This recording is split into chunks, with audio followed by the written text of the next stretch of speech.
अगर आपको रिंकल्स का मसला है या आपको एजिंग हो रही है, अगर आप चाहते हैं कोई एंटी एजिंग हो जो हमारे रिंकल्स को ख़त्म करे, ऐसा कोई सप्लीमेंट आप ढूंढ रहे हैं तो आप कोलेजन सप्लीमेंट का इस्तेमाल कर सकते हैं।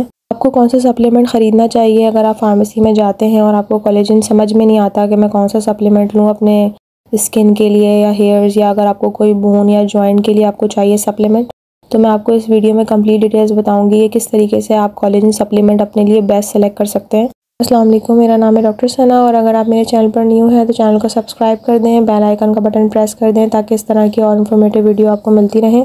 सबसे पहले तो आपको ये मालूम होना चाहिए कि कोलेजन होता क्या है। कोलेजन एक प्रोटीन होता है जो आपकी बॉडी को सपोर्ट देता है, स्ट्रक्चरल सपोर्ट देता है, यानी कि आपकी जो बोन्स हैं, स्किन है, हेयर है, इसमें कोलेजन मौजूद होता है। ये आपको उसको और सपोर्ट करता है और इसकी जो ग्रोथ है उसमें हेल्प करता है। कोलेजन हेल्प करता है ताकि न्यू सेल बन पाएँ आपकी बॉडी में।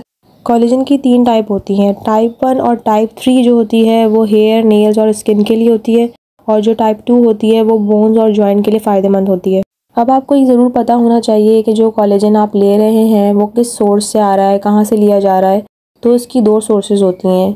पहली जो सोर्स है वो है बोविन कोलेजन, यानी कि भेड़, बकरी, गाय या चिकन, यानी कि ये एनिमल सोर्स होती है। ये एनिमल से कोलेजन लिया जाता है। इसके अलावा जो दूसरी सोर्स होती है वो मैरीन कोलेजन कहलाती है, यानी कि वो फ़िश से कोलेजन को एक्सट्रैक्ट किया जाता है, वहाँ से लिया जाता है कोलेजन। अब मैं आपको बताऊंगी कि कौन सा जो कोलेजन है वो बेस्ट होता है। यानी कि आपने अगर बोविन कोलेजन इस्तेमाल करते हैं तो बोविन कोलेजन के जो पार्टिकल्स होते हैं वो लार्ज साइज़ के होते हैं, उसे हज़म करना थोड़ा मुश्किल होता है एज़ कम्पेयर कि आप मैरीन कोलेजन लें। वो मैरीन कोलेजन जो होता है उसमें उसके पार्टिकल बहुत स्मॉल होते हैं, ईज़िली हज़म हो जाता है वो। बोविन कोलेजन के अंदर पाया जाता है टाइप 2 और टाइप 3 कोलेजन, जबकि मैरीन कोलेजन के अंदर टाइप 1 पाया जाता है। मैरीन कोलेजन जो होता है वो थोड़ा सा एक्सपेंसिव होता है as compare to bovine collagen, लेकिन ये है कि मैरीन कोलेजन ज़्यादा अच्छा होता है, वो इजीली हज़म भी हो जाता है। और अगर आप हेयर, नेल्स और स्किन के लिए कोलेजन का इस्तेमाल करना चाहते हैं तो आपके लिए बेस्ट है कि आप मैरीन कोलेजन को बाय करें। जब भी आप कोलेजन सप्लीमेंट ख़रीदने जाएँ तो इस बात का ज़रूर ध्यान रखें कि उसमें कोलेजन सप्लीमेंट के साथ विटामिन सी या हाइलुरोनिक एसिड मौजूद हो, क्योंकि इससे आपको ज़्यादा फ़ायदा होगा। क्योंकि विटामिन सी अगर उसमें होगा तो वो कोलेजन की प्रोडक्शन को और बढ़ाता है, और हाइलुरोनिक एसिड उसमें होगा तो वो जो आपकी डैमेज स्किन हो गई है उसको ये मज़ीद ठीक करता है। इसके अलावा अगर उसमें जिंक मौजूद है तो ये और भी अच्छी बात है, लेकिन आपने इस 2 बातों का ज़रूर ध्यान रखना है कि उसमें विटामिन सी और हाइलुरोनिक एसिड मौजूद हो।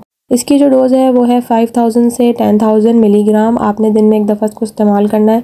अगर इससे डोज़ कम होगी, 5000 से कम होगी, तो आपको फिर फ़ायदा नहीं होगा। अब बात आती है कि आपने इस कोलेजन का इस्तेमाल कैसे करना है, आपने खानी कैसे है इसे आपने हमेशा खाली पेट इस्तेमाल करना है। नाश्ते से 1 घंटा पहले इसे लीजिए ताकि इसकी एब्जॉर्प्शन ज़्यादा हो, मैक्सिमम एब्जॉर्प्शन हो।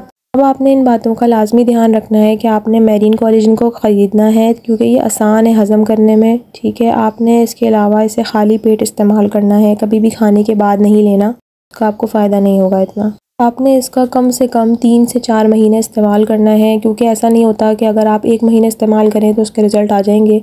आपने इसे कम से कम 3 महीने इस्तेमाल करना है, उसके बाद ही आपको इसके रिज़ल्ट मिलना शुरू होंगे। इसकी जो डोज़ है वो 5000 से 10,000 मिलीग्राम एक दिन में आप ले सकते हैं।